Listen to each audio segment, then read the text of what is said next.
What is Hatch and Tug Peeps? OldManTup coming at you today with Week 1, Season 3 of the WBE.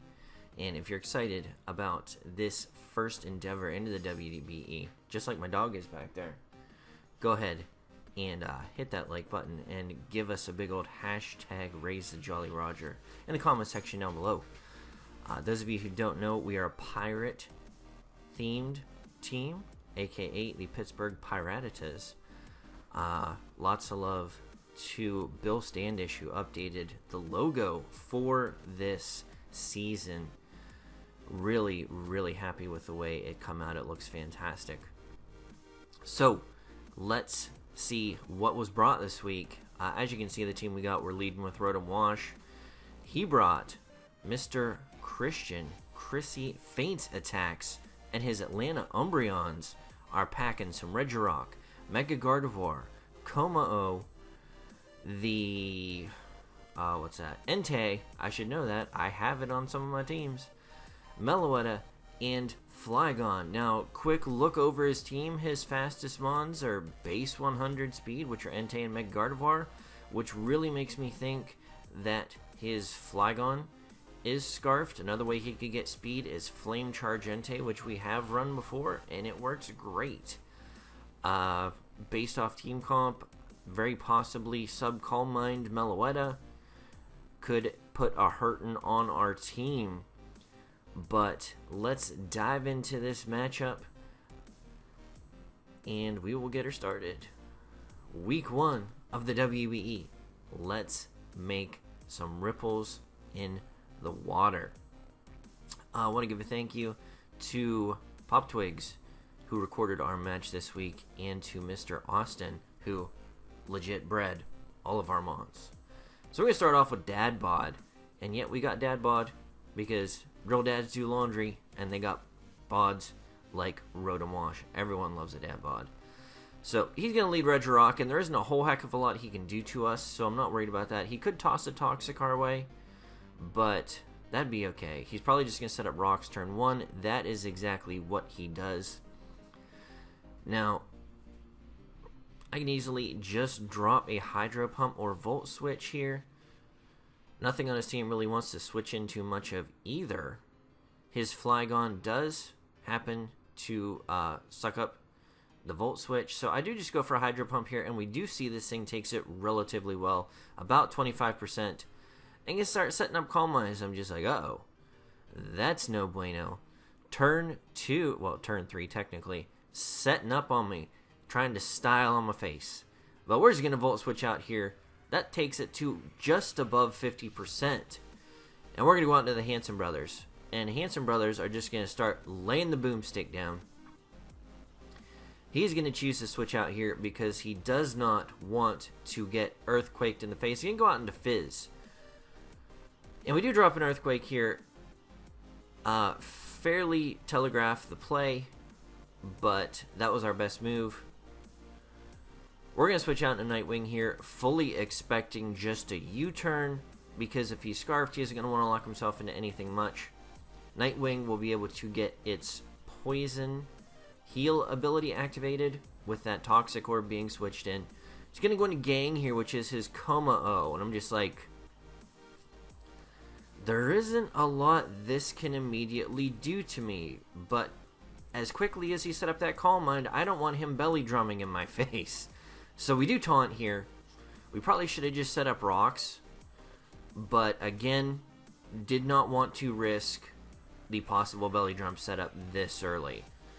It is open Z format, so he could have very easily Z belly drummed had he wanted to, but not that it was that much of a need at the point. We are just going to roost in his face, because based off the damage a 4 times effective did, we're going to out-heal this thing every day of the week. But we don't want to get crit, so we're just going to go right out into Dad Bod. Dad Bod can just continue to spread around that beautiful, beautiful status. And, yeah, that Ice Punch did nothing. I really want to see some more moves on this thing, but he just straight switches out. Obviously not wanting to get burnt, he goes right out into that Meloetta. We are going to drop the Will-O-Wisp, which is going to make this thing so much more manageable, which is just excellent. Very excellent. Rotom Wash, getting those wonderful leftovers. Dads love leftovers, so Dad Bod just going to be eating them up. He's going to drop his Z move here, and I was just like, whoa. And I think this is Z normal, which will bring out the Levenant Breakneck Blitz. Shout out to the probably 3 people who are going to grab that reference from the GBA. So he's going to Breakneck Blitz us here. We are physically bulky, but we should take this pretty well. And we do, surviving on 2 HP. Rotom the Legend. Gonna get that Volt Switch out there. He does have Rock Setup. What am I thinking? But this will give us the opportunity to have a sack should we need it. Now he's gonna switch out here. He's gonna go into Flygon. And here is where some explanations are going to start. We're going to go into Frustration. And it does just less than half. Now, right here, we reveal that we're Life Orb and not Scarf, because that was still an option. A possibility, as we did hit the Earthquake. Well, we missed an Earthquake, so we were at full health. Now, he's going to switch this thing out here. And I sat on this turn for a quick minute. And this was a 50-50 coin flip. We have Rotom Wash could come in here for a sack just to see what he wants to do, because unless I get Defog off at some point, Rotom Wash is dead upon entry anyways because he has his Stealth Rocks up with 2 HP, not surviving that. Or we could have gone into Nightwing, which was a relatively safe play, but again, I didn't want to catch like the possible Ice Beam coming off of this thing. If you want to detect for me, I'm pretty sure this thing gets Ice Beam. It gets a bunch of special moves. So, I'm fully expecting a U-turn for him to keep Switch Initiative. So, I stay in, go for another Frustration, because I'm going to hit anything coming in that isn't named Regirock for a ton of damage. Because I'm thinking this early, he doesn't want to get cheeky and lock himself into Earthquake. Again, I'm 100%, I don't know, but I know that he's Scarfed at this point. So, he doesn't want to lock himself this early into a move and have to switch himself out. So he's definitely going to U-turn, stay it, or possibly go for an Outrage to try and maximize damage, because I don't think I brought a Fairy this week. Well, he isn't going to maximize damage against System Steel type. I'm not used to using along the Doug Trio. My apologies. But I stay in here, and that was my thinking behind it. He's going to U-turn. He has to. It's too early in the match to play risky. But as we're going to see here, he stays in an Earthquake. So I'm just like... we played a little too fast and loose there. Getting cheeky with the predictions. I should have just brought Rotom back out here. Sacked it off. And I would have known 100%. And Rotom would have been a valuable sack at that point. We didn't. He's just going to switch out here. He's going to go straight into Dwayne the Rock Regirock. And we're going to get up our Stealth Rocks. So that's excellent here. Now, the obvious play for me to Roost. So I'm just going to go for an Earthquake here.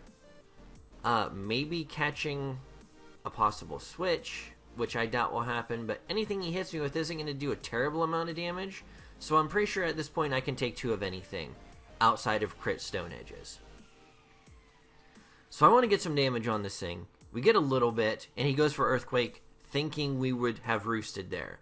So, the mind games are working a little bit in our favor there after we just choked away our Alolan Doug Trio.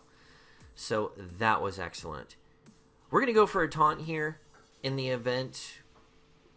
I don't know what this thing would have tried to do to us. That may have been a wasted turn. I thought maybe at that point he would switch out into something else, because...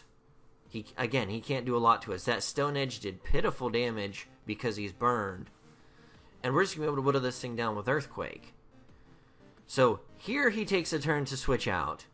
He's going to go into 100% and just sack off his Meloetta at this point, because there's nothing he can do. I believe, pardon me, I am able to outspeed even max speed of this thing, so it wouldn't have been able to come in and do much. But very possible that Stone Edge gave him a little more damage information. So he's going to bring Como out here. We're going to go for an Earthquake, see how much damage we can get off on this thing.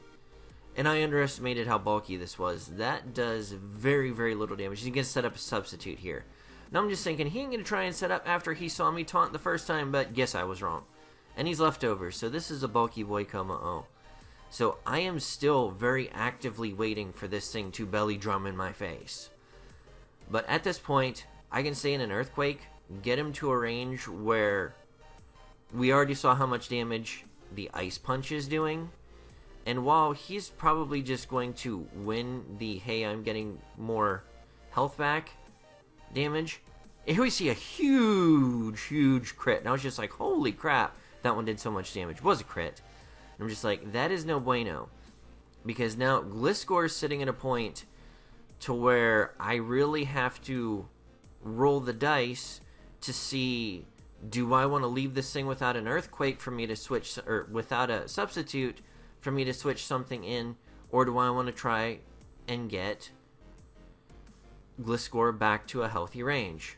I opt to go with, I want this thing not to have a substitute, so I can bring in Klefki, keys to the city, and start spreading around that yellow magic. And that is exactly what we're going to do here. We're going to hit a T-Wave, and Cooper is going to shine down from his turtle throne in the clouds and give us a first turn paralysis. Now, this is excellent because I don't know what all moves he had. Fairly confident at that point it would have been an Earthquake, and that would have been an Ouchie. But we're going to hit this thing with a Dazzling Gleam after the yellow magic, and 4 times effective, even with the investment that I believe he has in bulk. That is going to be enough to take it out. Now he's going to bring out Stormzy here, and I'm just like, oh. Alrighty. So we're going to see this come out. Now, at this point, I really only have a few options. So I could paralyze this thing and eat a Sacred Fire to the face. Or I could defog and eat a Sacred Fire to the face. Switching out into Rotom here really isn't going to give me much by way of either, because Rotom's going to die one way or another. So I don't really want to risk what I have left. We are just going to drop the T-Wave here. Reason I didn't defog straight out here was because I have no idea what attacks this has. He has more than enough mons to be able to switch around. He is going to hit us with a Sacred Fire. And we're going to bring in Zard here. Or no. We're going to bring in our Roserade here. And this was probably a misplay. Because had I brought out Zard at this point, Zard is going to do what Zard does regardless. I know I can't net a kill with this thing. This was misplayed on my point. I am going to go for a Sludge Bomb here, which is going to do a ton of damage to it, but not a ton enough damage to it. Entei's just a bulky boy, and he's going to Sacred Fire and take us out. This is me misplaying the end game, which is something I am very, very good at. We're going to bring out Trogdor here, which we should have brought out before Roserade. If we had Roserade in our back pocket, that would have been really, really good for us. But we are going to Z-move up here, and the only thing we can do to win this match at this point is to set up a Dragon Dance. The reason we have to set up a Dragon Dance is because, and hope for the paralysis, is because we have to be at least +1 speed to speed tie that Flygon. So that paralysis this turn saves the match for us. Hands down saves the match for us. Now, here I go for an Earthquake, and I have to at this point. He has to have Stomping Tantrum, or what's the other move? It gets Drill Run. And if it hits one of those, it's probably GG, because a combination of that and an extreme speed will kill us at this range. So we go into a speed tie. He is going to hit the outrage and win the speed tie. So RNG is in our favor up until this very almost last turn. Dadbot is going to come out here, go down to Stealth Rocks to indirect damage, and we are going to lose week 1 to the Atlanta Umbreon and Feint Attacks. So, getting used to this team, shaking out some of the kinks. A lot of that, like I said, had I gone in at that point with Charizard instead of my Roserade, who knows what would have happened. I would have had Roserade in the back and would have been able to drop an HP Ice on the Flygon. We still don't outspeed it at that point. So Lord only knows what would have happened. It having been locked into Outrage, we probably still wouldn't have survived that. So who knows? Not going to Theriumon myself to death. We made some mistakes. We're going to learn from it. We're going to get better next week. Go check out Feint Attacks. His link will be in the description down below. Very awesome dude. Was very, very good with scheduling. And for those of you who don't do league battles with people from across the seas, someone with a flexible schedule is your best friend. So that was awesome. Check him out. Thanks again to everybody at the front office who helped build this team. Hopefully, I will use it a little more skilledfully in the coming weeks. But let's look ahead to week 2. We play the man himself, Lord MV, and San Diego Chimchargers. So we really need to build up for that. He has a really good team, and MV just plays really good in general. So got to prep up super good for that. But anyways, guys, thanks for watching. Let me know what you thought. Give me your constructive criticism down below, because I do this to have fun, to better my battle skills, and to learn. So anything you can tell me, just toss around a few ideas. Be like, hey, Tup, should have done this here, should have done this here. And I always take constructive criticism with an open and thankful heart. So thank you for watching. Hopefully next week we'll be waving that Jolly Roger from atop the crow's nest. Not happening this week though. But like I said, go check out Feint Attacks. Very, very awesome. And we will catch you guys on the flip side. Peace.